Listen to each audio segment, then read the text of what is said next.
뽀드득 소리가 날 때까지 얼굴을 씻으시나요? 안 됩니다. 그 행동은 얼굴에 양잿물을 붓고 계신 것과 똑같습니다. 며칠 전 제 진료실을 찾아오신 76세 김옥자 여사님 이야기를 해드리겠습니다.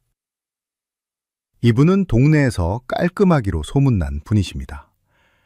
평생을 하루도 빠짐없이 대중목욕탕에 다니셨다고 해요. 뜨끈한 탕에 몸을 불리고 거친 이태리 타올로 온몸의 때를 벅벅 밀어야 직성이 풀린다고 하셨습니다. 얼굴도 예외는 아니었죠. 비누 거품을 잔뜩 내서 손바닥으로 문지르고 헹굴 때 뽀드득 소리가 날 때까지 씻어야 비로소 세수를 했다고 생각하시는 분이었습니다. 그런데 진료실에 들어오신 옥자 여사님 얼굴을 보고 제가 깜짝 놀랐습니다. 피부가 마치 잘 익은 홍당무처럼 붉게 달아올라 있었고 눈가와 입가는 바짝 마른 눈바닥처럼 쩍쩍 갈라져서 하얀 각질이 덕지덕지 일어나 있었습니다. 여사님이 저를 보자마자 울먹이며 말씀하시더군요. 선생님, 저는 누구보다 깨끗하게 씻고 사는데 왜 피부가 이 모양인가요? 밤에는 너무 따갑고 가려워서 잠을 한숨도 못 자겠어요. 제가 검사를 해보니 여사님의 피부는 보호막이 완전히 사라져서 마치 화상을 입은 것과 다름없는 상태였습니다. 의학적으로는 이를 노인성 피부 건조증이라고 부르는데요. 방치하면 단순한 가려움증을 넘어서 세균이 감염되고 만성적인 피부염으로 악화될 수 있는 무서운 질환입니다. 문제는 옥자 여사님뿐만이 아닙니다. 지금 이 영상을 보시는 70대 이상 어르신 10분 중 7분이 바로 이런 위험한 습관을 가지고 계십니다. 많은 분들이 피부가 가렵고 각질이 일어나면 내가 덜 씻어서 그런가 하고 더 열심히 씻으십니다.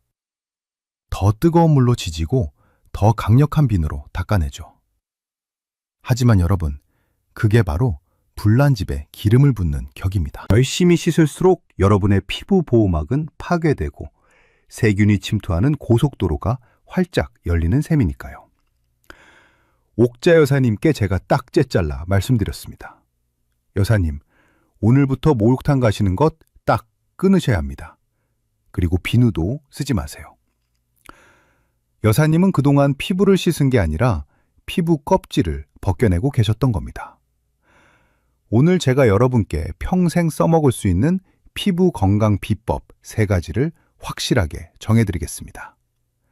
첫째, 왜 깨끗하게 씻을수록 피부가 더 망가지는지 그 충격적인 이유를 과학적으로 설명해드립니다. 둘째, 비싼 화장품 필요 없습니다. 냉장고에 있는 천연 재료로 하는 기적의 세안법 3가지를 알려드립니다. 셋째, 이미 망가진 피부를 3주 만에 아기 피부처럼 되살리는 3분 골든타임 루틴까지 챙겨드리겠습니다. 오늘 영상은 단순히 예뻐지는 법이 아닙니다. 여러분의 노년 삶의 질을 결정하는 피부 건강을 지키는 생존 전략입니다. 저만 믿고 따라오시면 됩니다. 본격적인 이야기에 앞서 오늘 영상이 기대되신다면 좋아요 버튼 한번 꾹 눌러주시고요. 댓글창에 기대라고 2글자만 남겨주세요. 여러분의 작은 응원이 제가 더 좋은 건강 정보를 만드는데 정말 큰 힘이 됩니다. 여러분은 절대로 해서는 안 되는 행동이 있습니다. 지금부터 제가 말씀드리는 이 3가지 습관 중 하나라도 하고 계시다면 오늘 당장 멈추셔야 합니다. 이건 부탁이 아니라 여러분의 피부를 살리기 위한 의사로서의 경고입니다.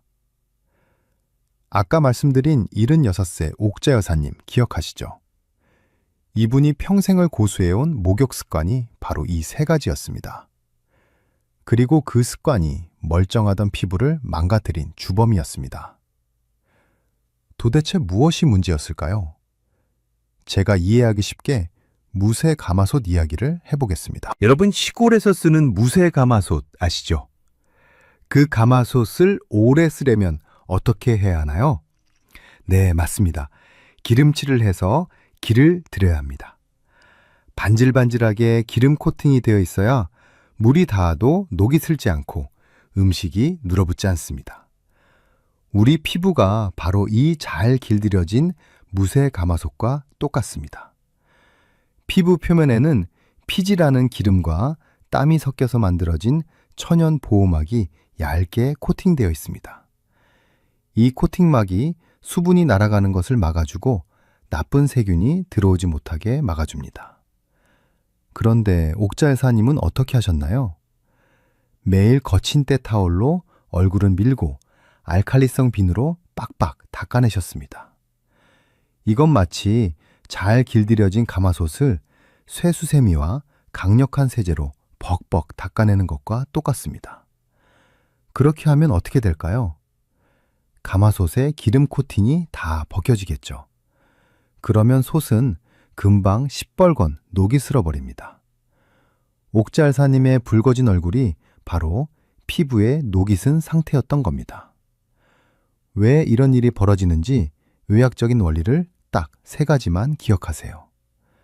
첫 번째, 알칼리성 비누는 피부 공장을 멈추게 합니다. 우리 피부는 약산성일 때 가장 건강합니다. 수치로 따지면 pH 4.5에서 5.5 사이입니다. 이 상태에서 피부 장벽을 수리하는 일꾼들이 가장 활발하게 일을 합니다. 의학적으로는 이 일꾼을 효소라고 부르는데요.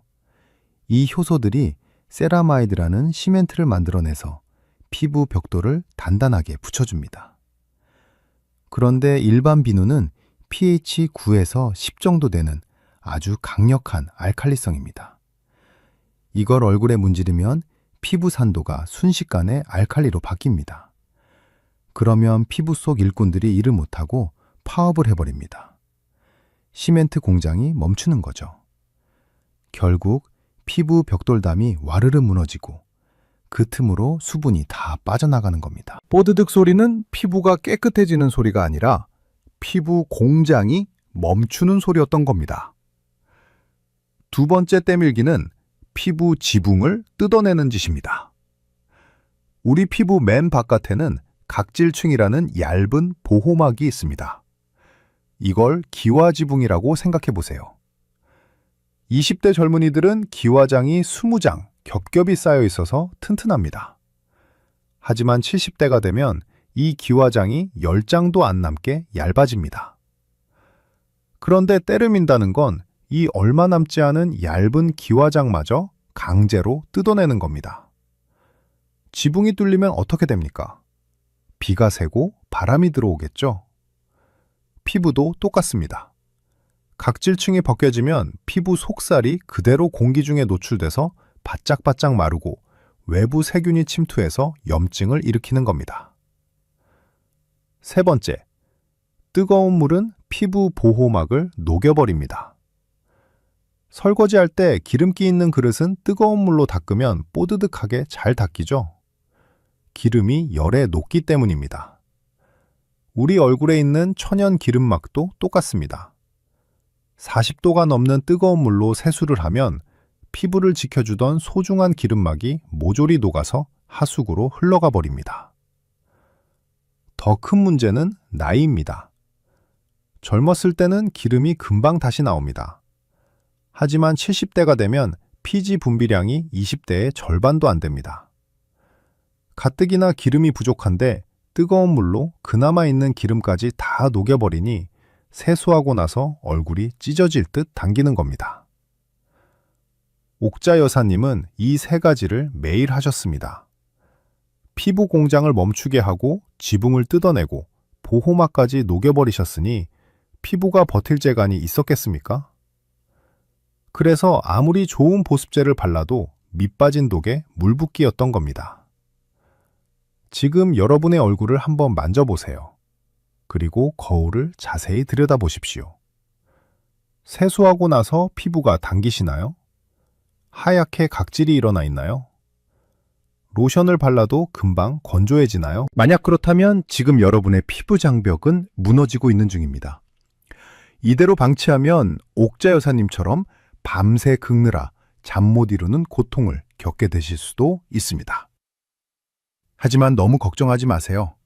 망가진 가마솥도 다시 기를 들이면 새 것처럼 쓸 수 있듯이 여러분의 피부도 방법만 바꾸면 충분히 되살릴 수 있습니다. 비싼 돈 들일 필요도 없습니다. 다음 파트에서는 제가 옥자 여사님께 처방해드린 아주 특별한 세안법을 알려드리겠습니다. 욕실이 아니라 부엌 냉장고에서 찾을 수 있는 기적의 천연 재료들입니다.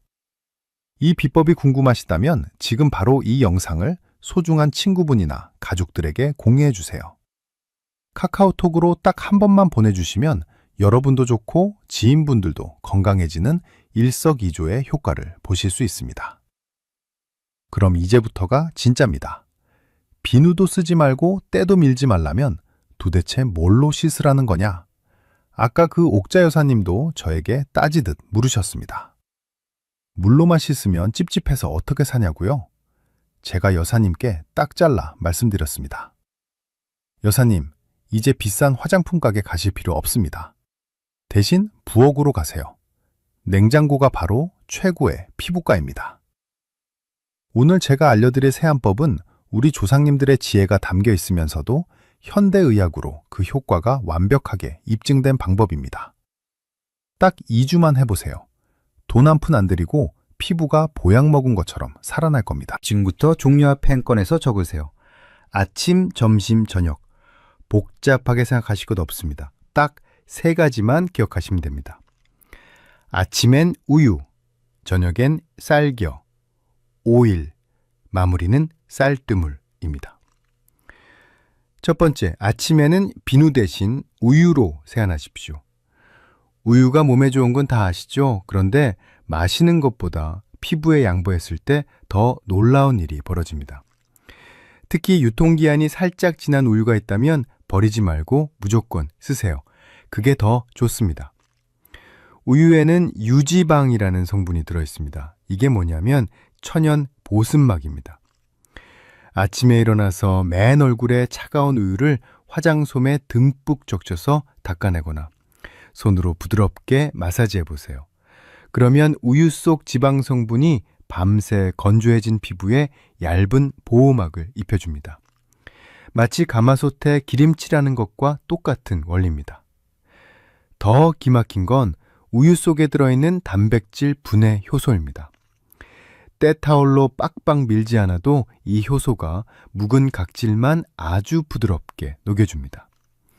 자극은 하나도 없는데 세수하고 나면 피부가 매끈매끈해지는 이유가 바로 이겁니다. 우유로 1분 정도 문지르신 후에 미지근한 물로 헹궈내기만 하면 끝입니다. 두 번째, 저녁에는 쌀겨 오일로 씻으십시오. 하루 종일 활동하고 나면 얼굴에 개기름도 끼고 먼지도 달라붙죠. 이걸 씻어내겠다고 비누로 문지르시는데 그게 바로 독입니다. 기름때는 기름으로 지워야 가장 잘 지워집니다. 마트 식용유 코너에 가시면 현미유 혹은 미강유라고 적힌 기름이 있을 겁니다. 그게 바로 쌀겨 오일입니다. 가격도 아주 저렴합니다. 이 쌀겨 오일에는 감마 오리자놀이라는 아주 강력한 항산화 성분이 들어있습니다. 이게 피부 노화를 막아주고 김이나 검버섯을 옅게 만드는 미백 효과까지 있습니다. 사용법이 아주 중요합니다. 잘 들으세요. 먼저 물기 없는 마른 손에 오일을 500원짜리 동전만큼 덜어냅니다. 그리고 마른 얼굴에 그대로 문지르세요. 1분 정도 부드럽게 롤링하면 모공 속에 박힌 노폐물이 기름에 녹아서 빠져나옵니다. 여기서 끝내면 안 됩니다. 가장 중요한 단계가 남았습니다. 손에 물을 살짝 묻혀서 다시 얼굴을 문지르세요. 그러면 투명하던 오일이 우유처럼 하얗게 변합니다. 이걸 유화 과정이라고 하는데요. 이렇게 하얗게 변해야 오일이 노폐물을 끌어안고 물에 씻겨 내려갑니다. 이 과정 없이 그냥 씻으면 트러블이 생길 수 있으니까 꼭 기억하세요. 하얗게 변할 때까지 문지른다. 이게 핵심입니다. 그 후에 물로 헹궈내시면 비누 없이도 뽀드득하지 않고 촉촉하면서도 개운한 느낌을 받으실 겁니다.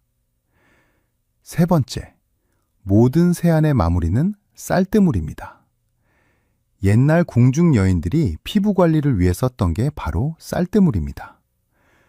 쌀을 씻을 때 나오는 뽀얀 물에는 쌀에서 녹아나온 비타민과 미네랄이 엄청나게 들어 있습니다. 이게 천연 영양제이자 천연 스킨입니다. 특히 쌀뜨물에 녹아있는 전분 성분은 피부를 진정시키고 수분을 끌어당기는 힘이 있습니다. 그리고 무엇보다 중요한 건 쌀뜨물이 약산성이라는 겁니다. 아까 제가 피부는 약산성일 때 가장 건강하다고 말씀드렸죠? 맹물로 헹구는 것보다 쌀뜨물로 마무리하면 무너진 피부 밸런스가 즉시 맞춰집니다. 밥 지으실 때 첫 번째 씻은 물은 먼지가 있으니 버리시고요. 두 번째나 세 번째 씻은 물을 버리지 말고 세면대에 받아두세요. 그리고 우유 세안이나 오일 세안이 끝난 뒤에 이 쌀뜨물로 얼굴을 찰박찰박 두드리면서 헹궈주시면 됩니다. 맑은 물로 다시 헹굴 필요도 없습니다. 그냥 수건으로 톡톡 닦아내시면 됩니다. 어떻습니까? 어렵지 않으시죠? 비싼 클렌징 폼대, 타올 다 필요 없습니다. 우유, 쌀겨, 오일, 쌀뜨물 이 세 가지면 충분합니다. 옥자 여사님도 처음엔 반신반의하셨습니다. 기름으로 얼굴을 닦으라니 그게 말이 되냐고 하셨죠. 그런데 딱 3일 해보시고는 저한테 전화를 하셨습니다. 선생님, 아침에 세수할 때 손끝에 닿는 느낌이 달라요. 라고요. 여러분도 오늘 저녁부터 당장 시작해보세요. 집에 있는 쌀 씻어서 쌀뜨물 받아두시는 것부터 시작하시면 됩니다.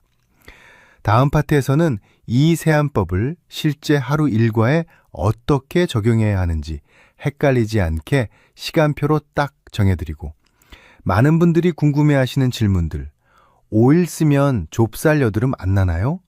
우유 냄새는 안 나나요? 같은 궁금증을 속 시원하게 해결해 드리겠습니다. 오늘 알려드린 이 천연 세안법이 도움이 되셨다면 지금 바로 공유 버튼 눌러서 친구분들에게 카톡으로 보내주세요. 좋은 건 나눠야 복이 온다고 하지 않습니까? 자, 이제 재료는 다 준비됐습니다. 그럼 이걸 하루 중 언제 어떻게 써야 하는지 옥자 여사님이 실천하셨던 하루 루틴을 딱 정해드리겠습니다. 복잡할 것 하나도 없습니다. 아침에 눈 뜨면 이것, 저녁에 들어오면 저것, 딱 공식처럼 외우세요. 그리고 많은 분들이 헷갈려 하시는 보습제 바르는 타이밍과 어떤 보습제를 사야 하는지까지 속 시원하게 정리해 드리겠습니다. 먼저 아침 루틴입니다. 일어나시면 바로 냉장고로 가세요. 찬 우유를 화장솜에 적셔서 얼굴을 1분만 닦아내세요. 밤새 쌓인 먼지만 걷어내고 보습막은 남기는 겁니다. 그리고 어제 저녁에 받아둔 쌀뜨물로 어프어프 헹구시면 끝입니다. 비누 거품 낼 시간에 우유로 닦으세요. 시간도 훨씬 절약됩니다. 다음은 저녁 루틴입니다. 욕실에 들어가자마자 손부터 씻으시고 물기를 닦은 마른 손에 쌀겨 오일을 덜어서 얼굴을 문지르세요. 아까 말씀드린 대로 물을 묻혀서 하얗게 변할 때까지 마사지하는 것 잊지 마시고요. 미지근한 물로 헹구고 나면 역시 마무리는 쌀뜨물입니다. 여기서부터가 진짜 중요합니다. 별표 5개 치셔야 합니다. 바로 3분 골든타임입니다. 많은 어르신들이 세수하고 나서 물기를 수건으로 빡빡딱 닦으시고 방에 들어가서 텔레비전 좀 보시다가 피부가 땡기기 시작하면 그때 로션을 바르십니다. 죄송하지만 이건 하나마나입니다. 이미 피부 속 수분은 공기 중으로 다 날아가 버린 지거든요. 욕실 문은 나서기 전에 보습을 끝내셔야 합니다. 수건으로 얼굴을 닦을 때도 문지르지 말고 톡톡 두드려서 물방울만 걷어내세요. 피부가 아직 축축할 때, 약간 물기가 남아있을 때 바로 보습제를 바르셔야 합니다. 그래야 보습제가 물기를 꽉 잡고 피부 속으로 같이 들어갑니다. 이걸 의학용어로 소크 앤 스미어, 즉 적시고 바른다고 합니다. 이것만 지키셔도 피부 댕김이 절반은 줄어듭니다. 그럼 어떤 보습제를 발라야 할까요? 약국이나 마트에 가시면 종류가 너무 많아서 머리 아프시죠? 딱 하나만 기억하세요. 3대 1대 1의 법칙입니다. 우리 피부 장벽을 벽돌담이라고 하면 벽돌 사이를 메우는 시멘트가 필요하다고 했죠? 이 시멘트의 성분이 세라마이드, 콜레스테롤, 지방산입니다. 줄여서 세콜지라고 부릅니다. 건강한 피부는 이 세 가지가 3대 1대 1 비율로 섞여 있습니다. 그런데 나이가 들면 특히 콜레스테롤이 부족해집니다. 그래서 그냥 아무 로션이나 바르시면 안 되고 성분표에 세라마이드나 콜레스테롤이 들어있는지 꼭 확인하셔야 합니다. 요즘은 장벽 강화 크림이라고 해서 이 성분들을 맞춰 나온 제품들이 많습니다. 약사님께 세라마이드랑 콜레스테롤 들어간 거 주세요 하면 바로 찾아주실 겁니다. 마지막으로 진료실에서 환자분들이 가장 많이 물어보시는 질문 2가지만 딱 짚어드리겠습니다. 첫 번째 질문입니다. 예전에 청주로 세수하면 피부가 희어진다고 했는데 남은 소주나 청주 발라도 되나요? 절대 안 됩니다. 옛날에는 먹을 게 귀해서 쌀로 빚은 술이 귀한 화장품 대접을 받았지만 지금은 아닙니다. 술에 들어있는 알코올은 증발하면서 피부에 있는 수분까지 싹 뺏어갑니다. 가뜩이나 건조한 어르신 피부에 술을 바르는 건 가뭄 든 논바닥에 불을 지르는 것과 같습니다. 미백 효과 보려다 주름살만 더 생깁니다. 알코올은 절대 얼굴에 양보하지 마세요. 두 번째 질문입니다. 오일 바르면 기름 져서 좁쌀 여드름 나는 거 아닌가요? 이건 딱 하나만 지키시면 됩니다. 아까 강조한 유화 과정입니다. 오일로 문지르고 나서 물을 묻혀 하얗게 변하게 한 뒤에 씻어내면 오일이 물과 함께 완벽하게 씻겨 내려갑니다. 그런데 이 과정을 대충 하고 물로만 휙 헹구면 오일 찌꺼기가 모공을 막아서 트러블이 생길 수 있습니다. 하얗게 될 때까지 문지르고 헹군다. 이것만 지키시면 여드름 걱정은 안 하셔도 됩니다. 자, 이제 아침부터 저녁까지 어떻게 관리해야 할지 머릿속에 그려지시나요? 오늘 저녁부터 바로 실천해 보겠다. 내 피부를 옥자 여사님처럼 되돌려 보겠다. 다짐하셨다면 댓글창에 실천 2글자만 딱 남겨주세요. 시작이 반입니다. 여러분의 그 다짐을 제가 힘차게 응원해 드리겠습니다. 아까 처음에 말씀드린 우리 옥자 여사님 기억하시죠?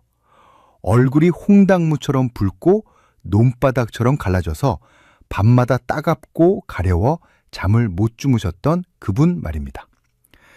제가 알려드린 냉장고 세안법을 실천하시고 딱 3개월이 지났을 때였습니다. 진료실 문을 열고 들어오시는데 제가 못 알아볼 뻔했습니다. 얼굴에서 은은하게 윤기가 흐르는데 마치 기름칠 잘해서 길들여 놓은 무쇠 가마솥처럼 피부가 반질반질 하시더라고요. 여사님이 제 손을 꼭 잡으면서 웃으며 말씀하셨습니다. 선생님, 이제 살 것 같아요. 어젯밤에는 한 번도 안 깨고 푹 잤습니다. 친구들이 요즘 무슨 비싼 시술 받냐고 물어봐요. 그 말씀을 듣는데 의사로서 정말 뿌듯했습니다. 여러분, 옥자 여사님이 특별한 약을 드셨을까요? 아닙니다. 그저 나쁜 습관을 버리고 좋은 습관으로 채웠을 뿐입니다. 여러분도 오늘 당장 하실 수 있습니다. 마지막으로 오늘 배운 핵심 내용 딱 3가지만 머릿속에 사진 찍듯이 저장해 가세요. 첫째, 피부를 망치는 3대 악당을 욕실에서 몰아내세요. 뽀드득 소리 나는 알칼리성 비누, 피부 껍질을 벗기는 때타올, 보호막을 녹이는 뜨거운 물. 이 3가지는 오늘부로 여러분 인생에서 해고입니다. 이것만 안 하셔도 피부는 스스로 회복하기 시작합니다. 둘째 냉장고에 있는 3대 천연 보약으로 씻으세요. 아침에는 우유로 보습막을 입히고 저녁에는 쌀겨 오일로 노폐물만 부드럽게 녹여내세요. 그리고 마무리는 쌀뜨물로 피부의 산성도를 지켜주세요. 비싼 화장품보다 우리 땅에서 난 자연의 재료가 늙어가는 피부에는 훨씬 순하고 효과적입니다. 셋째, 3분 골든타임과 3대 1대1 법칙을 지키세요. 욕실 문을 나서기 전에 물기가 남아있을 때 바로 보습제를 바르셔야 합니다. 그리고 보습제를 고를 땐 꼭 세라마이드와 콜레스테롤이 들어있는지 확인하세요. 무너진 피부 장벽을 다시 세우는 가장 빠른 지름길입니다. 여러분, 나이 드는 것을 막을 수는 없습니다. 우리 피부도 오래된 나무처럼 수분이 빠지고 거칠어지는 건 자연스러운 섭리입니다. 하지만 그렇다고 해서 가렵고 아픈 걸 당연하게 여기며 참으실 필요는 없습니다. 오래된 가구일수록 더 조심스럽게 닦고 기름칠을 해줘야 광이 나고 기품이 흐르듯이 우리 피부도 더 부드럽게, 더 정성스럽게 다뤄줘야 합니다. 박박 문지르는 것이 청결이 아닙니다. 내 몸을 소중하게 어루만져 주는 것이 진짜 위생이고 건강입니다. 오늘 제가 알려드린 방법으로 오늘 밤부터 여러분의 소중한 피부를 지켜주세요. 3개월 뒤 거울 속에서 10년은 더 젊어지고 편안해진 여러분의 얼굴을 마주하게 되실 겁니다. 오늘 영상이 유익하셨다면 구독과 알림 설정 버튼 꾹 눌러주시고요. 여러분의 클릭 한 번이 제가 더 유익한 건강 정보를 만드는데 정말 큰 힘이 됩니다. 저는 다음 시간에도 여러분의 건강하고 행복한 노후를 위한 알찬 정보로 다시 찾아오겠습니다. 감사합니다. 늘 건강하세요. 병원이 절대 말해주지 않는 비밀을 폭로합니다. 암 찾으려다 오히려 사람 잡는 위험한 검사. 75세 넘으셨다면 제발 이 5가지는 멈추십시오. 여러분, 제가 의사로서 정말 간곡하게 부탁드립니다. 증상이 없는데 불안하다는 이유만으로 병원을 찾아다니는 행동, 제발 그만두십시오. 그건 내 몸을 지키는 게 아니라 잠자고 있는 사자의 코털을 건드리는 것과 똑같습니다. 제 환자분 중에 김철수 어르신이라고 계십니다. 올해 76 되셨습니다. 이분은 자식들에게 아픈 모습 보이기 싫다면서 15년 동안 매년 가장 비싼 프리미엄 종합검진을 빠짐없이 받아오셨습니다. 그런데 재작년 검진에서 사단이 났습니다. 평소처럼 아무 증상도 없었고 컨디션도 날아갈 듯 좋으셨는데 복부 CT 결과지에서 췌장에 아주 작은 물혹이 하나 보인다는 소견이 나온 겁니다. 의사 선생님이 고개를 갸웃거리면서 말했습니다. 모양이나 크기를 봐서는 암 같지는 않은데 그래도 혹시 모르니까 만에 하나라는 게 있으니까 확실하게 조직 검사를 한번 해보자고 말이죠. 김철수 어르신 입장에서는 청천벽력 같은 소리였습니다. 혹시 모르니까 라는 그 말이 어르신의 머릿속을 지배하기 시작했습니다. 밤에 잠도 안 오고 멀쩡하던 배가 갑자기 콕콕 쑤시는 것 같고 입맛도 뚝 떨어지셨죠. 결국 불안감을 이기지 못하고 대학병원에 입원해서 내시경으로 조직을 떼어내는 정밀 검사를 받으셨습니다. 결과가 어떻게 나왔을 것 같으세요? 다행히 암은 아니었습니다. 그냥 나이 들면 생기는 단순한 물혹, 그러니까 얼굴에 난 점 같은 거였습니다. 그런데 진짜 문제는 검사 과정에서 터졌습니다. 조직을 떼어내다가 췌장이 자극을 받아서 급성 췌장염이 온 겁니다. 이게 얼마나 무서운 병인지 아시는 분들은 아실 겁니다. 통증이 어마어마한 데다가 췌장액이 흘러나와서 주변 장기를 녹이는 무시무시한 합병증이죠. 건강하다고 자부하던 김철수 어르신은 중환자실에서 한 달을 꼬박 사경을 헤매셨습니다. 금식하느라 몸무게는 10kg이 빠져서 뼈만 남으셨고 태어나실 때는 혼자 걷지도 못해서 휠체어를 타고 나오셨습니다. 암을 예방하겠다고 받은 검사가 멀쩡하던 사람을 하루아침에 중환자로 만들어버린 겁니다. 어르신이 태어나시던 날 제 손을 붙잡고 눈물을 글썽이며 이렇게 말씀하셨습니다.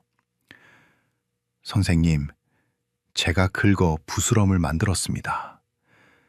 그냥 모르는 게 약이었는데 그놈의 건강검진이 저를 잡았습니다. 여러분, 이게 비단 김철수 어르신만의 특별한 불운일까요? 아닙니다. 지금 이 순간에도 수많은 어르신들이 병원에서 과잉 진단에 덫에 걸려들고 계십니다. 75세가 넘어가면 우리 몸은 기계로 치면 낡은 고물차와 같습니다. 여기저기 녹도 슬고 기름칠도 좀 벗겨지고 부품도 헐거워집니다. 이건 병이 아니라 세월이 남긴 자연스러운 흔적입니다. 그런데 최첨단 검사 기계들은 이 흔적을 용납하지 않습니다. 어떻게든 비정상이라는 딱지를 붙이고 빨간 줄을 긋고 추가 검사를 하라고 경고음을 울려댑니다. 단순히 낡은 것과 고장난 것은 엄연히 다릅니다. 그런데 우리는 낡은 것을 고장났다고 착각해서 억지로 새 부품으로 갈아 끼우려다가 아예 차를 폐차시키는 실수를 저지르고 있는 겁니다. 오늘 이 시간 저는 의사들이 웬만하면 환자들에게 잘 해주지 않는 불편한 진실을 이야기하려 합니다. 여러분이 75세, 80세까지 건강하게 사시기 위해서 진짜 필요한 것은 비싼 건강검진표가 아닙니다. 오히려 검진표에 적힌 깨알 같은 숫자들이 여러분의 노년을 지옥으로 만들 수 있습니다. 오늘 제가 75세 이후에는 절대 받으면 안 되는 검사 5가지를 명확하게 짚어드리겠습니다. 그리고 병원에 수백만 원 갖다 바치는 대신 진짜 내 수명을 늘리고 활력을 되찾아주는 투자가 무엇인지 확실하게 정해드리겠습니다. 이 영상을 끝까지 보신다면 여러분은 더 이상 병원의 마케팅에 속지 않고 지혜롭게 내 몸을 지키는 주치의가 되실 수 있을 겁니다. 오늘 제 이야기가 벌써부터 기대되신다면 좋아요 버튼 한번 꾹 눌러주시고 댓글에 기대라고 딱 2글자만 남겨주세요. 여러분의 클릭 한 번이 제가 더 용기 내서 진실을 말할 수 있는 큰 힘이 됩니다. 자, 서론은 거두절미하겠습니다. 지금부터 종이와 펜을 꺼내십시오. 아니면 휴대폰 화면을 캡처할 준비를 하십시오. 75세가 넘으셨다면 병원에서 의사가 권하더라도 선생님, 저는 그 검사 안 받겠습니다 하고 정중하지만 단호하게 거절해야 할 5가지 검사가 있습니다. 이건 단순히 돈을 아끼자는 게 아닙니다. 멀쩡하던 여러분의 몸을 지키기 위한 생존 수칙입니다. 왜 하지 말아야 하는지 그 충격적인 이유와 함께 하나씩 짚어드리겠습니다. 첫 번째, 증상 없는 소변 세균 검사입니다. 이건 절대, never 하시면 안 됩니다. 김철수 어르신이 바로 이 덫에 걸리셨습니다. 어르신은 건강검진 때 소변에서 세균이 나왔다는 말 한마디에 덜컥 겁을 먹고 항생제를 드셨습니다. 증상도 전혀 없었고 소변 볼 때 아프지도 않았는데 말이죠. 결과가 어떻게 됐는지 아십니까? 우리 몸의 방광에는 나이가 들면 순한 세균들이 자리를 잡고 삽니다. 이걸 무증상 세균뇨라고 합니다. 요양원에 계신 어르신 2분 중 1분, 건강한 할머니 10분 중 2분은 다 가지고 있습니다. 이 순한 세균들은 마치 동네를 지키는 터줏대감처럼 진짜 독한 세균이 못 들어오게 막아주는 역할을 합니다. 그런데 김철수 어르신이 항생제를 드셔서 이 터줏대감들을 다 죽여버린 겁니다. 그러니 그 빈 무주공산에 누가 들어왔겠습니까? 항생제에도 끄떡없는 슈퍼박테리아, 아주 악질 독종들이 들어와서 진짜 방광염을 일으켰습니다. 결국 대학병원까지 가서 독한 주사를 맞으며 몇 달을 고생하셨습니다. 기억하십시오. 열이 38도 넘게 펄펄 끓거나 옆구리가 끊어질 듯 아픈 게 아니라면 소변 검사는 쳐다보지도 마십시오. 잠자고 있는 사자의 코털을 건드리는 격입니다. 두 번째, 증상 없는 심전도 검사입니다. 가슴이 쥐어짜듯 아프거나 숨이 차서 걷지 못하는 게 아니라면 심전도 기계 앞에 서지 마십시오. 75세가 넘으면 심전도를 찍었을 때 이상소견이 나올 확률이 매우 높습니다. 심장이 조금 커져 있다거나 박자가 조금 불규칙하다는 식이죠. 여러분, 80년을 뛴 심장이 20대 청년 심장과 똑같다면 그게 더 괴이한 일 아닙니까? 세월이 흐르면 심장 근육도 두꺼워지고 전기 신호도 조금씩 변합니다. 이건 고장이 아니라 저금입니다. 그런데 병원 기계는 이걸 비정상이라고 빨간 줄을 그어버립니다. 이게 바로 제가 말씀드리고 싶은 폭포수 효과의 시작점입니다. 작은 돌멩이 하나가 굴러떨어져서 거대한 산사태를 일으키듯이 심전도의 작은 이상소견 하나가 CT 촬영으로 이어지고 그게 다시 혈관 조영술로 이어집니다. 결국 멀쩡히 걸어 들어간 사람이 혈관을 찌르는 시술을 받다가 혈관이 터지거나 콩팥이 망가지는 의료사고를 당하게 됩니다. 증상이 없다면 여러분의 심장은 지금 아주 잘 뛰고 있는 겁니다. 기계를 믿지 말고 여러분의 몸을 믿으십시오. 세 번째, 이게 정말 중요합니다. 단순 요통에 찍는 척추 MRI입니다. 허리 좀 뻐근하다고 병원 가면 의사들이 습관처럼 MRI 찍어보자고 합니다. 절대 찍지 마십시오. 여러분의 몸을 100년 된 고택, 아주 훌륭한 한옥이라고 한번 상상해 보십시오. 오래된 집이다 보니 마루를 걸을 때마다 삐걱 소리도 나고 기둥에는 세월의 때가 묻어 있고 문풍지에는 구멍도 좀 뚫려 있습니다. 이게 집이 무너질 징조입니까? 아닙니다. 비바람을 견디며 80년을 버텨온 아주 튼튼한 세월의 흔적일 뿐입니다. 척추도 똑같습니다. 60세 이상 성인 10명 중 9명은 허리가 안 아파도 MRI 찍으면 디스크가 튀어나와 있다고 나옵니다. 이건 병이 아니라 척추의 주름살입니다. 그런데 MRI 사진을 찍어서 눈으로 확인하는 순간 인테리어 업자가 멀쩡한 기둥을 뽑아내고 공사를 시작하는 것과 똑같은 일이 벌어집니다. 수술이 필요 없는 허리인데 수술대에 눕게 되고 기둥을 건드려 놓으니 집이 더 빨리 무너집니다. 다리에 마비가 와서 대소변을 못 가리는 응급 상황이 아니라면 허리 통증은 MRI가 아니라 걷기 운동과 물리치료가 정답입니다. 사진 한 장에 현혹되지 마십시오. 네 번째는 75세 이상 남성분들의 전립선암 수치 검사 PSA입니다. 이 검사는 미국이나 유럽에서는 75세 이상에게는 아예 권하지 않는 검사입니다. 등급으로 치면 D등급, 낙제점인 검사입니다. 이유는 간단합니다. 전립선암은 거북이암입니다. 진행 속도가 너무 느려서 암이 있어도 그게 커져서 문제를 일으키기 전에 대부분 다른 노화 질환으로 돌아가십니다. 평생 모르고 살아도 아무 문제 없는 암이라는 뜻입니다. 그런데 피검사로 이걸 굳이 찾아내면 어떻게 됩니까? 조직 검사한다고 바늘로 찌르고 불안하니까 수술해서 전립선을 드러냅니다. 그 대가는 참혹합니다. 수술받은 5분 중 1분은 평생 기저귀를 차야 하는 요실금이 오고 10분 중 7분은 남성 기능을 완전히 상실합니다.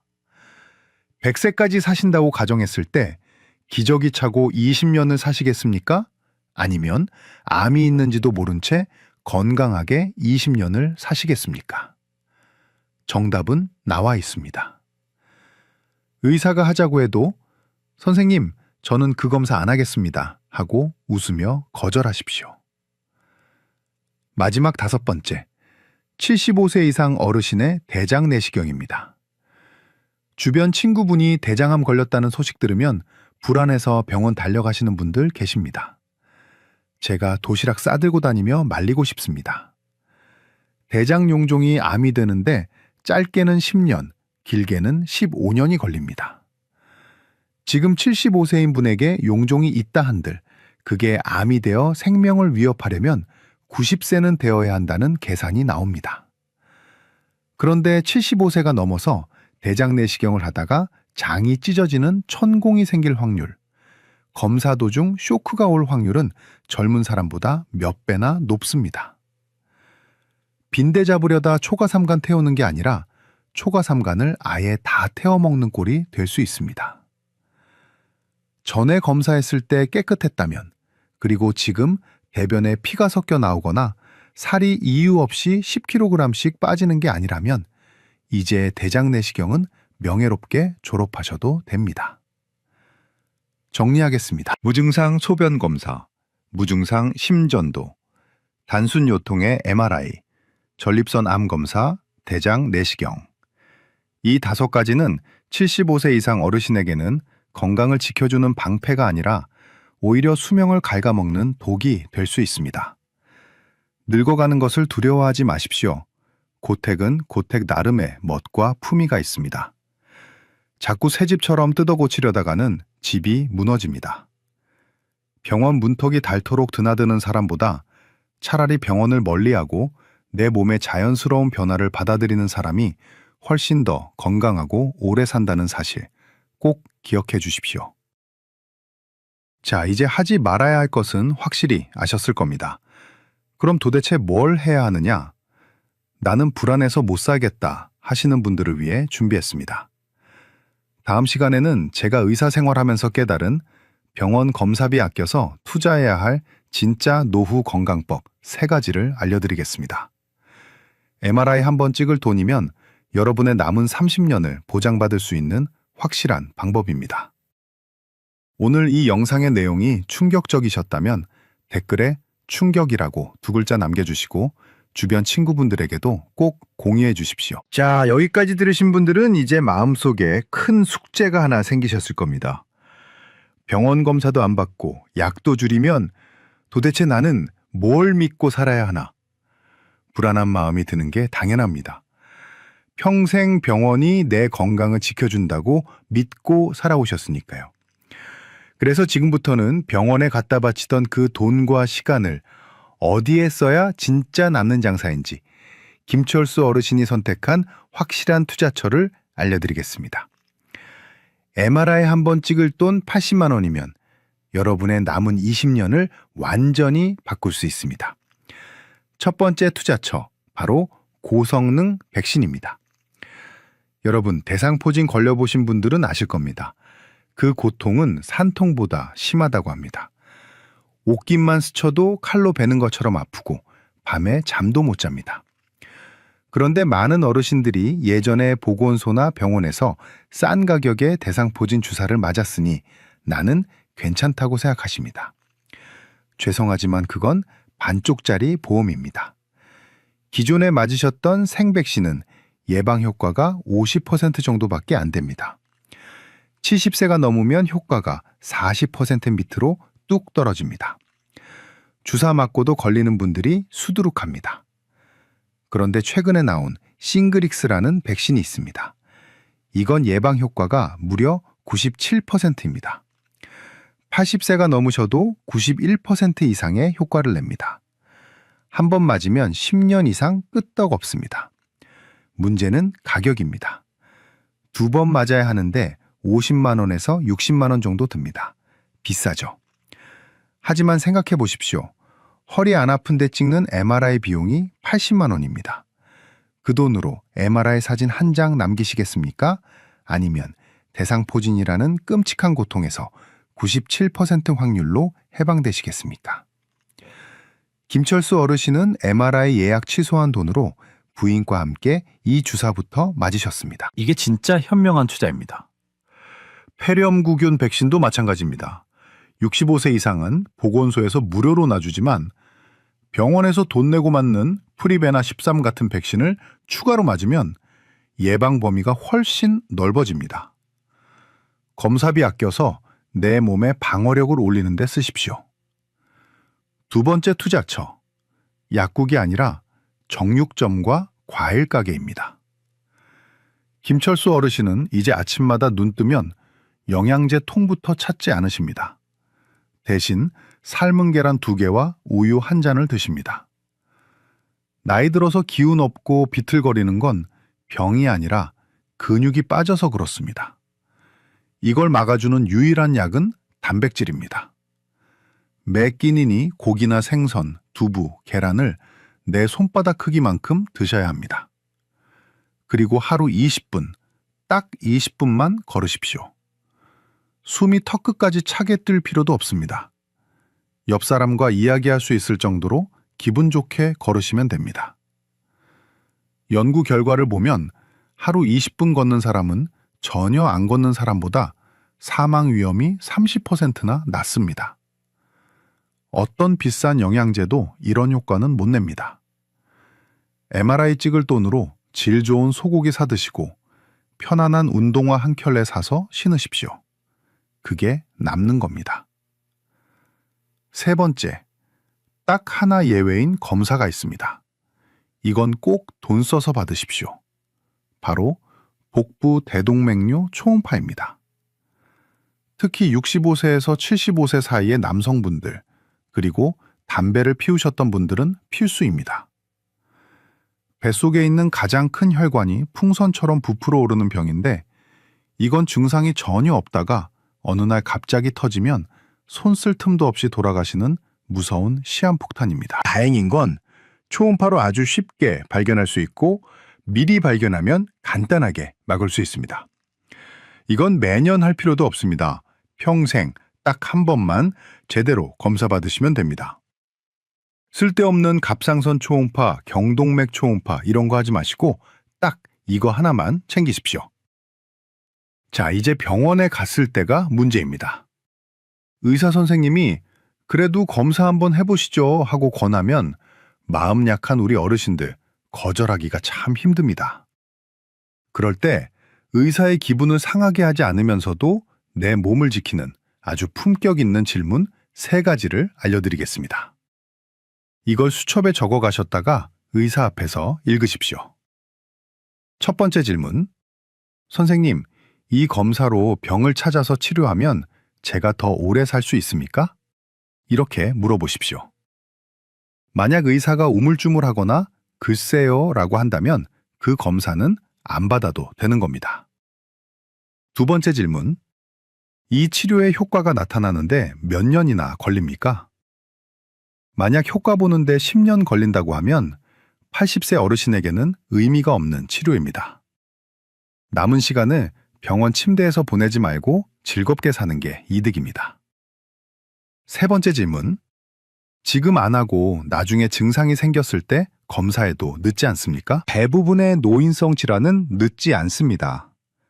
증상 생겼을 때 치료해도 결과가 똑같다면 굳이 미리 찾아서 걱정할 필요가 없습니다.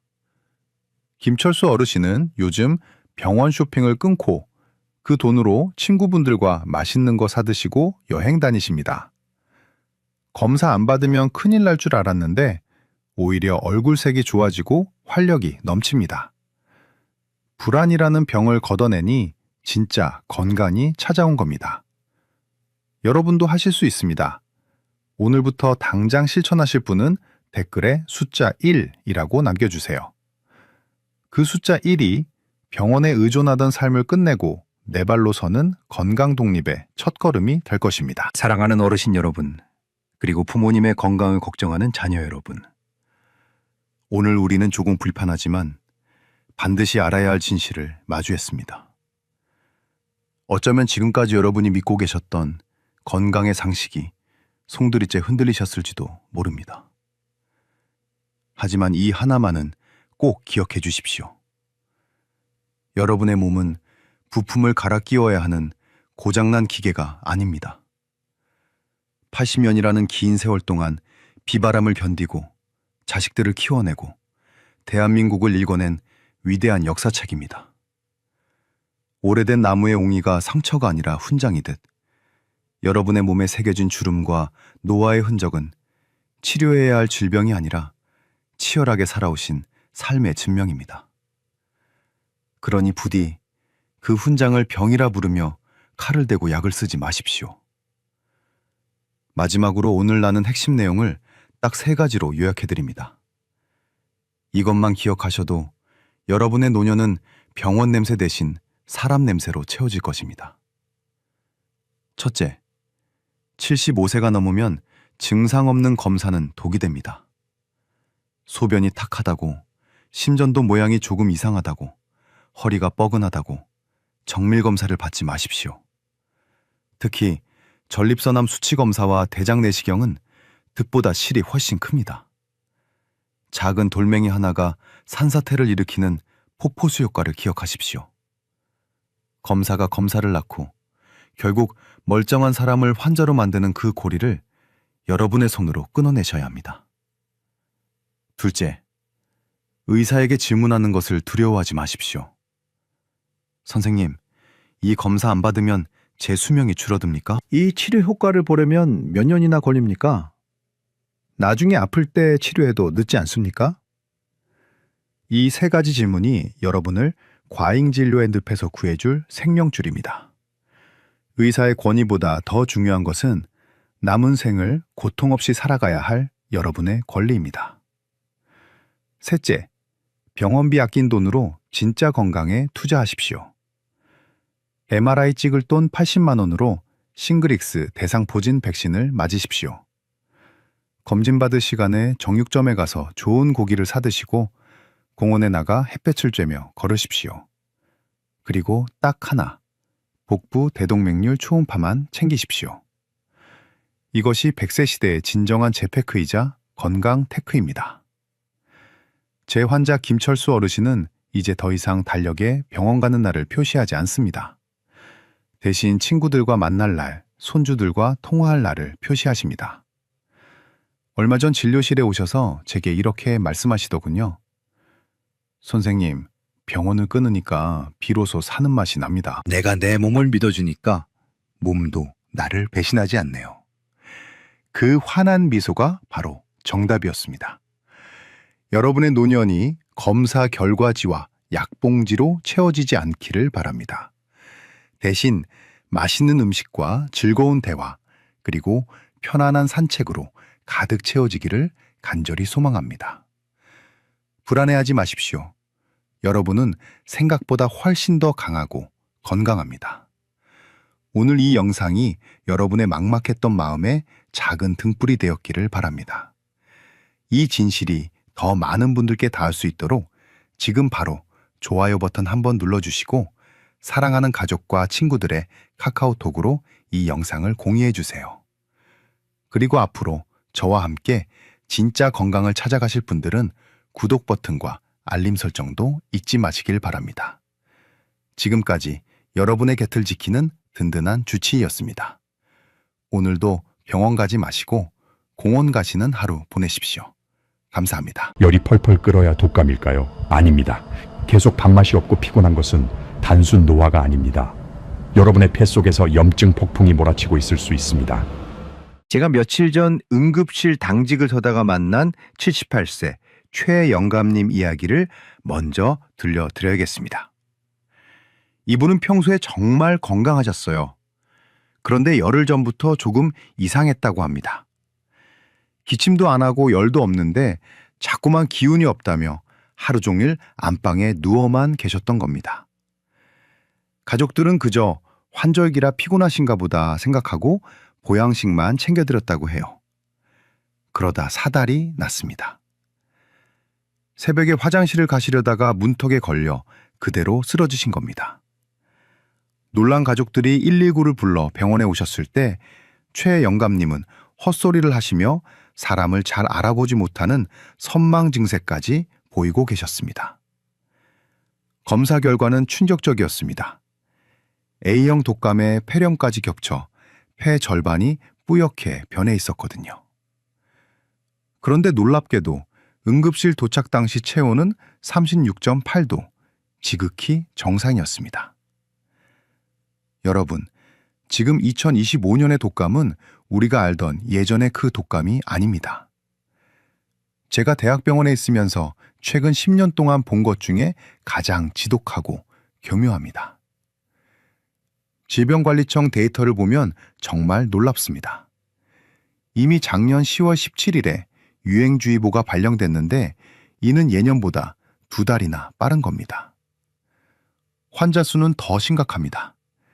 11월 첫째 주에 외래 환자 1000명당 22명이던 독감 환자가 불과 2주 만에 50명을 넘어서더니 12월 말에는 73.9명까지 치솟았습니다. 2016년 이후 거의 10년 만에 기록하는 최고 수치입니다. 지금 전국의 호흡기 내과 병동은 빈 침대가 없을 정도로 꽉 차 있습니다. 그런데 여기서 정말 무서운 점은 바로 최영감님 같은 케이스입니다. 왜 멀쩡하던 분이 열도 없이 쓰러지셨을까요?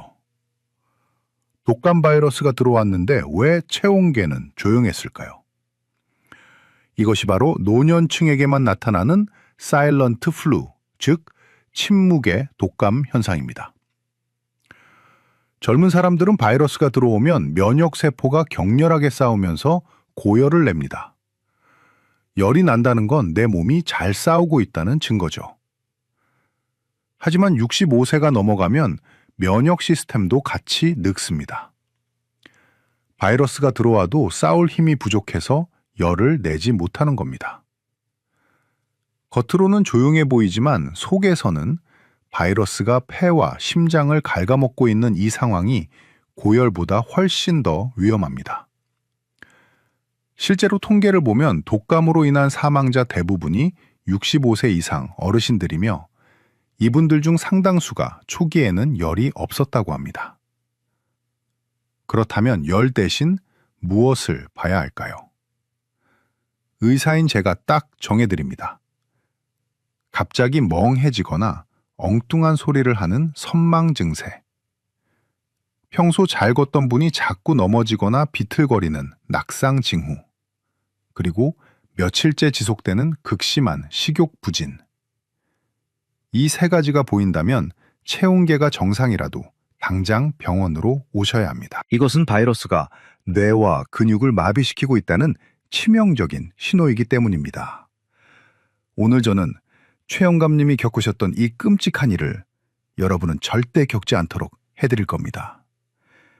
열이 없어도 독감을 찾아내는 법부터, 독감이 휩쓸고 간 뒤 혈관을 지키는 골든타임, 그리고 폐렴균을 막아주는 의외의 생활습관까지 제가 알고 있는 모든 의학적 비밀을 하나하나 풀어드리겠습니다. 특히 독감 완치 판정을 받고 나서 딱 한 달 동안이 생사를 가르는 진짜 위험한 시기라는 사실을 아는 분은 거의 없습니다. 이 내용을 모르시면 치료 다 끝났다고 방심하다가 큰일 치르실 수 있습니다. 오늘 영상의 내용이 궁금하시다면, 그리고 올겨울 건강하게 보내고 싶으시다면 지금 바로 엄지척 모양의 좋아요 버튼 한번 눌러주세요. 그리고 댓글창에 숫자 1이라고 딱 한 글자만 남겨주시면 감사하겠습니다. 여러분의 작은 관심이 건강을 지키는 첫걸음이 됩니다. 여러분이 절대 하시면 안 되는 행동이 하나 있습니다. 독감약 다 먹었다고, 이제 기침 좀 덜하다고, 아, 이제 살았다 하고 안심하시는 겁니다. 그 순간이 바로 여러분의 목숨을 위협하는 진짜 위기가 시작되는 때입니다. 최영감님은 응급실에서 치료받고 다행히 3일 만에 퇴원하셨습니다. 열도 내리고 컨디션도 좋아지셨다며 아이고 이제 살 것 같다 하고 웃으면서 병원 문을 나서셨어요. 그런데 정확히 퇴원 2주 뒤에 다시 119에 실려오셨습니다. 이번에는 독감이 아니었습니다. 갑자기 한쪽 팔다리에 힘이 빠지면서 말이 어눌해지는 뇌경색이 찾아온 겁니다. 여러분, 이게 남의 일이 아닙니다. 독감의 진짜 공포는 바이러스가 사라진 직후에 찾아옵니다. 의학계에서는 이를 두고 독감이 남긴 시한폭탄이라고 부릅니다. 많은 어르신들이 독감을 그저 심한 감기 정도로 생각하시지만 사실 독감 바이러스는 우리 몸의 혈관을 난장판으로 만들어 놓고 떠납니다. 쉽게 설명해 드릴게요. 우리 몸에서 바이러스와 면역 군대가 치열하게 전쟁을 치르고 나면 혈관 속에 전쟁의 잔해물들이 남습니다. 이걸 염증 물질이라고 하는데 이 녀석들이 혈액을 끈적끈적하게 만듭니다. 마치 맑은 물이 흘러야 할 수도관에 끈적한 찹쌀떡 반죽이나 껌이 들어찬 것과 같습니다. 피가 끈적해지면 어떻게 될까요? 잘 흐르지 못하고 뭉치겠죠. 그게 바로 혈전, 즉 피떡입니다. 이 피떡이 혈관을 타고 둥둥 떠다니다가 심장 혈관을 막으면 심근경색이 되고 뇌 혈관을 막으면 최영감님처럼 뇌졸중이 되는 겁니다. 제가 겁을 드리려고 이런 말씀을 드리는 게 아닙니다. 이건 명백한 의학적 통계입니다. 미국 심장협회의 최신 연구 결과를 보면 독감 진단을 받고 나서 딱 한 달 이내에 급성 심근경색이 올 확률이 평소보다 4배, 뇌졸중 위험은 무려 5배나 높아진다고 합니다. 특히 고혈압이나 당뇨약 드시는 분들 혹은 고지혈증이 있는 분들은 혈관 벽에 이미 기름때인 동맥경화반이 끼어 있는 상태입니다. 평소에는 괜찮다가도 독감으로 생긴 염증 폭풍이 이 기름때를 건드리면 화산처럼 터져버립니다. 그러면 순식간에 혈관이 꽉 막혀버리는 대형 사고가 터지는 겁니다. 그래서 제가 진료실에서 환자분들께 항상 당부드리는 것이 있습니다. 어르신, 독감 완치 판정받으신 날부터 달력에 딱 한 달 동안 빨간 동그라미를 쳐두세요. 그리고 이 기간은 절대 무리하지 마시고 몸을 살피셔야 합니다. 만약 이 한 달 안에 가슴이 뻐근하거나 쥐어짜는 듯한 통증이 있다거나 계단을 조금만 올랐는데도 평소보다 숨이 너무 차다거나 혹은 갑자기 한쪽 팔다리에 힘이 빠지고 발음이 샌다면 이건 단순한 피로가 아닙니다. 독감이 남기고 간 혈전이 혈관을 막고 있다는 응급 신호입니다. 이때는 동네 의원이 아니라 즉시 큰 병원 응급실로 가셔야 합니다. 최영감님은 다행히 가족들이 증상을 빨리 알아채서 골든타임 내에 시술을 받으셨습니다. 하지만 조금만 늦었어도 평생 반신불수로 지내실 뻔했습니다. 독감은 단순히 기침 좀 하다 끝나는 병이 아닙니다. 내 심장과 뇌를 노리는 무서운 저격수라는 사실을 꼭 기억하셔야 합니다. 자, 여기까지 들으시고 덜컥 겁이 나신 분들도 계실 겁니다. 하지만 걱정하지 마세요. 이 위험을 막을 수 있는 아주 확실하고 강력한 방패가 있습니다. 이어지는 파트 3에서는 제가 의사생활 경험을 걸고 추천하는 폐와 혈관을 지키는 2가지 확실한 해결책을 알려드리겠습니다. 돈도 거의 들지 않고 누구나 할 수 있는 방법입니다. 지금 이 영상 내 친구나 가족에게도 꼭 알려줘야겠다 싶으시죠? 공유 버튼 눌러서 카카오톡으로 이 영상을 보내주세요. 독감 끝나고 한 달 조심해라. 이 말 한마디가 소중한 사람의 생명을 구할 수도 있습니다. 이제부터는 정말 귀를 쫑긋 세우고 들으셔야 합니다. 앞서 독감이 얼마나 무서운지 그리고 독감이 휩쓸고 간 자리가 얼마나 위험한지 말씀드렸더니 덜컥 겁부터 나신다는 분들이 많으실 겁니다. 하지만 너무 걱정하지 마세요. 병은 의사가 고치지만 병을 막는 건 바로 여러분의 작은 습관입니다.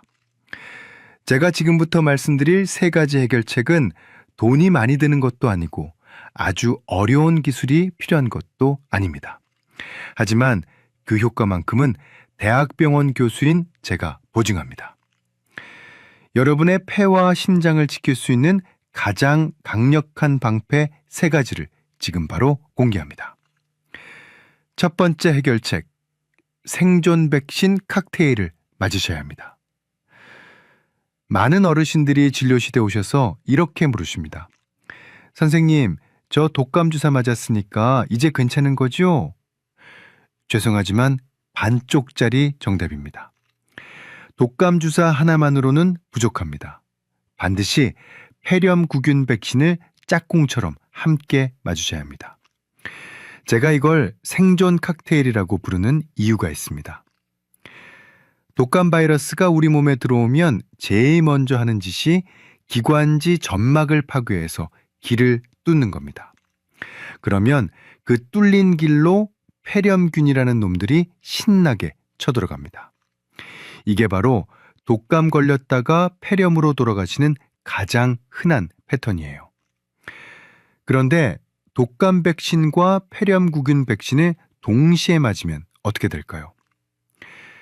독감 백신이 1차로 바이러스를 막아주고 혹시라도 바이러스가 뚫고 들어오더라도 폐렴구균 백신이 2차로 폐렴균을 막아줍니다. 마치 전쟁터에 나갈 때 방탄 조끼만 입는 게 아니라 방탄 헬멧까지 쓰는 것과 같습니다.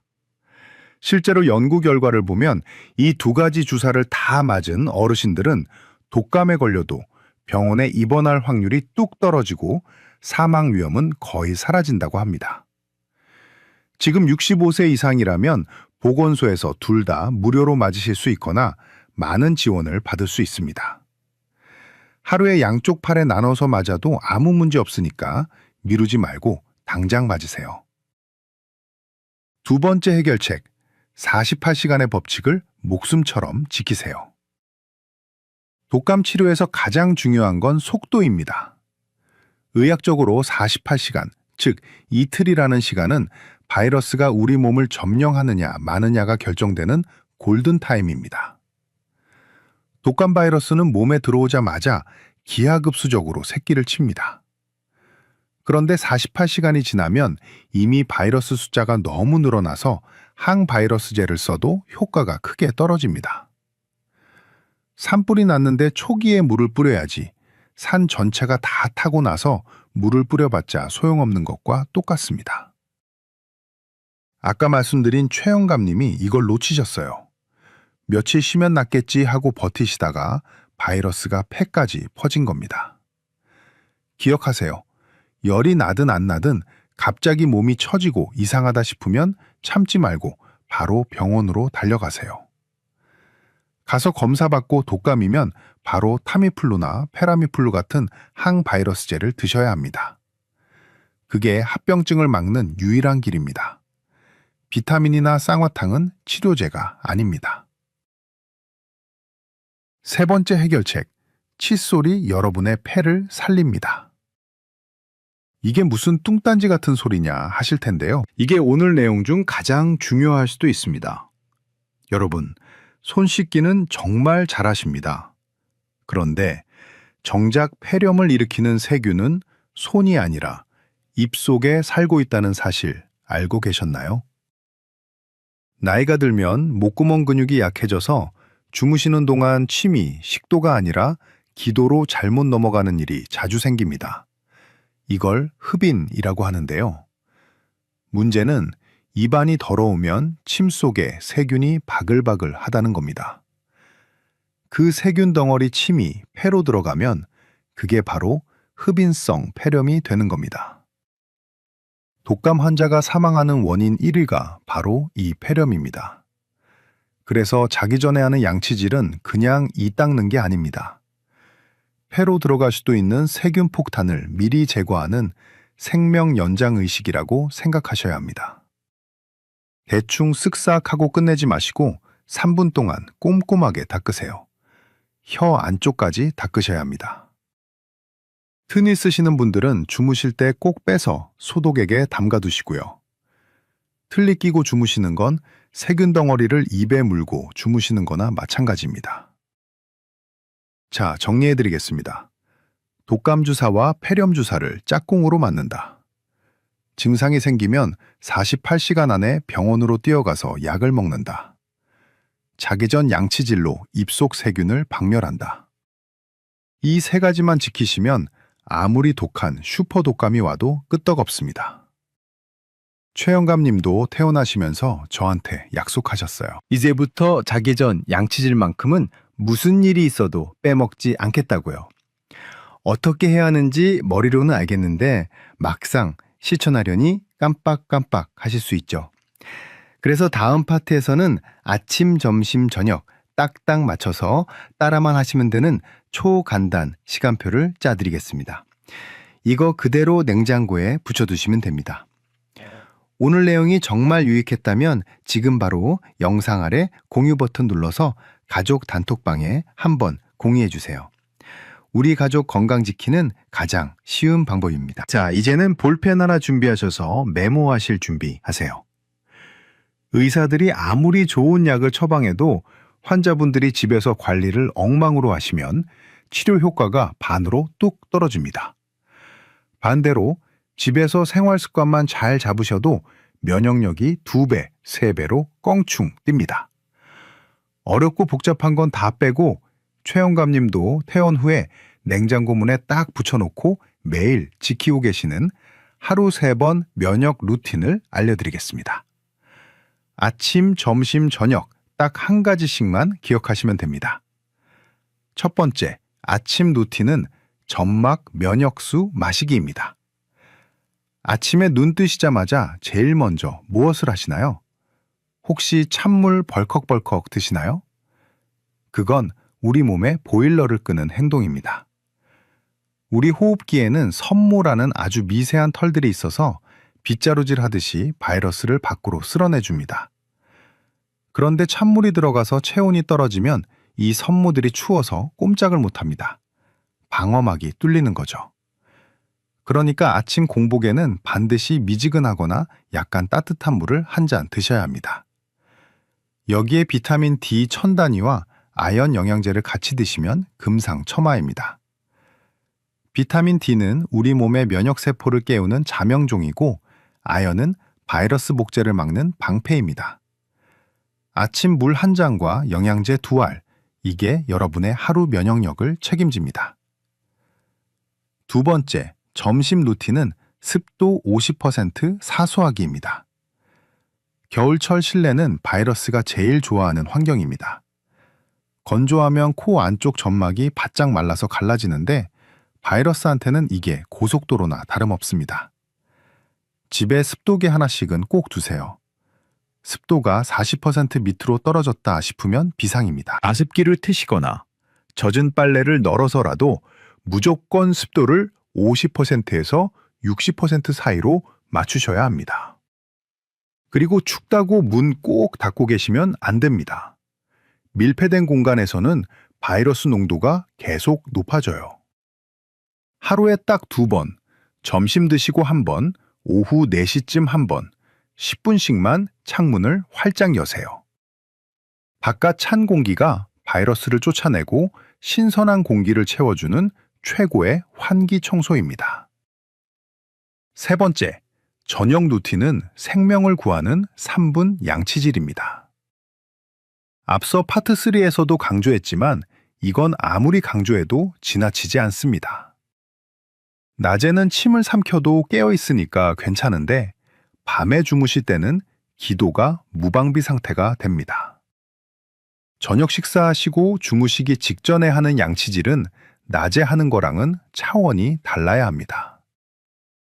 칫솔모가 잇몸과 이 사이사이를 파고들게 꼼꼼히 닦으시고 혓바닥도 안쪽 깊은 곳까지 닦아내세요. 입속 세균만 잘 잡고 주무셔도 자다가 폐렴 걸릴 확률이 뚝 떨어집니다. 최영감님은 욕실에 3분짜리 모래시계를 갖다 놓고 그 모래가 다 떨어질 때까지 닦으신답니다. 아주 훌륭한 습관이죠. 자, 여기까지 들으시고 나서 궁금한 점들이 퐁퐁 솟아나실 겁니다. 진료실에서 어르신들이 가장 많이 물어보시는 질문 딱 3가지만 뽑아서 속 시원하게 답변해 드리겠습니다. 질문 1. 선생님, 지금이라도 독감 주사 맞아도 되나요? 너무 늦은 거 아닌가요? 절대 늦지 않았습니다. 물론 10월이나 11월에 맞으셨으면 제일 좋았겠지만 독감은 내년 4월, 길게는 5월까지도 유행합니다. 지금 맞으셔도 항체 생기면 봄까지 든든하게 버티실 수 있습니다. 늦었다고 생각할 때가 가장 빠른 때입니다. 내일이라도 당장 가서 맞으세요. 질문 2. 작년에 먹다 남은 감기약 있는데 그거 먹어도 되나요? 이거 정말 위험합니다. 절대 안 됩니다. 어르신들이 아깝다고 자꾸 남은 약 드시는데요. 그게 항생제인지 해열제인지 유통기한이 언제까지인지 정확히 모르시잖아요. 게다가 독감은 일반 감기약으로는 치료가 안 됩니다. 엉뚱한 약 드시다가 골든타임 48시간 놓치면 호미로 막을 거 가래로도 못 막게 됩니다. 약은 아까워하지 마시고 과감하게 버리세요. 그리고 증상 있으면 새 처방 받으셔야 합니다. 질문 셋. 가습기 청소하기 귀찮은데 젖은 수건 널어놔도 되나요? 네, 아주 좋은 방법입니다. 가습기는 물통 청소 제대로 안 하면 오히려 세균 분무기가 될 수 있거든요. 관리가 자신 없으시면 깨끗한 수건을 물에 흠뻑 적셔서 방 안 곳곳에 널어두세요. 아니면 솔방울을 물에 담가뒀다가 놓는 것도 천연 가습기로 아주 좋습니다. 핵심은 코가 마르지 않게 하는 겁니다. 여러분, 오늘 말씀드린 루틴들이 어려운가요? 아침에 따뜻한 물 마시기, 점심에 창문 열기, 저녁에 꼼꼼히 이 닫기. 정말 별거 아니죠? 하지만 이 사소한 습관들이 모여서 슈퍼 독감이라는 거대한 파도를 막아내는 방파제가 됩니다. 최영감 님도 처음에는 귀찮아 하셨는데 한번 크게 앓고 나시더니 지금은 누구보다 철저하게 지키고 계십니다. 덕분에 지금은 다시 북한산 둘레길을 걸으실 만큼 건강해지셨고요. 자, 오늘부터 나도 이 루틴을 시작해보겠다 하시는 분들은 댓글에 실천이라고 딱 2글자만 적어주세요. 여러분의 그 다짐이 작심삼일이 되지 않도록 제가 응원하겠습니다. 그리고 댓글 적으신 김에 다른 분들 댓글에도 좋아요 한 번씩 눌러주시면 우리가 다 같이 건강해지는 기분 좋은 에너지가 생길 겁니다. 오늘 나눈 수많은 이야기 다 잊으셔도 좋습니다. 하지만 부디 이 3가지 핵심 메시지만큼은 오늘 밤 주무시기 전에 꼭 머릿속에 저장해 주십시오. 첫째, 체온계가 정상이라도 내 몸이 이상하면 독감입니다. 열이 나지 않는다고 안심하지 마십시오. 노년의 독감은 열 대신 무기력함, 식욕부진, 그리고 엉뚱한 소리를 하는 선망 증상으로 찾아옵니다. 밥맛이 뚝 떨어지고 다리에 힘이 풀려 자꾸 주저앉게 된다면 체온계 숫자가 정상이더라도 즉시 병원으로 오셔서 검사를 받으셔야 합니다. 그것이 바이러스와의 싸움에서 이기는 첫 번째 단추입니다. 둘째, 독감 완치 후 딱 1달이 진짜 승구처입니다. 기침이 멈췄다고, 열이 내렸다고 치료를 멈추지 마십시오. 바이러스가 휩쓸고 간 여러분의 혈관은 지금 매우 불안정한 상태입니다. 독감 진단 후 1달 동안은 심근경색과 뇌졸중의 위험이 4배, 5배 치솟는 위험 구간입니다. 이 기간에는 절대 무리하지 마시고 가슴 통증이나 마비 증상이 없는지 매일매일 내 몸을 세심하게 살피셔야 합니다. 셋째, 백신과 양치질이 여러분의 생명줄입니다. 독감 백신과 폐렴구균 백신을 짝꿍처럼 함께 맞으셔서 이중 방어막을 치십시오. 그리고 매일 밤 잠들기 전 3분 양치질을 통해 폐렴을 일으키는 입속 세균을 깨끗이 씻어내십시오. 도남프란드는 이 양치질 습관 하나가 한밤중에 응급실로 실려가는 비극을 막아주는 가장 강력한 무기입니다. 긴 시간 동안 정말 중요한 이야기를 나눴습니다. 여기까지 영상을 보고 계신다는 건 여러분이 본인의 건강뿐만 아니라 가족의 행복까지 지키고자 하는 의지가 얼마나 강하신지를 보여주는 증거입니다. 저는 그런 여러분의 의지를 진심으로 존경합니다.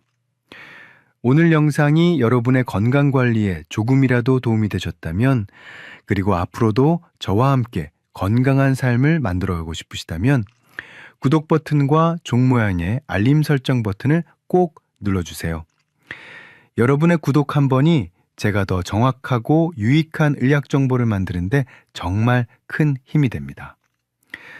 추운 날씨에 감기 조심하시고 오늘 저녁에는 꼭 따뜻한 물 한 잔과 꼼꼼한 양치질 잊지 마세요. 지금까지 여러분의 주치의였습니다. 감사합니다.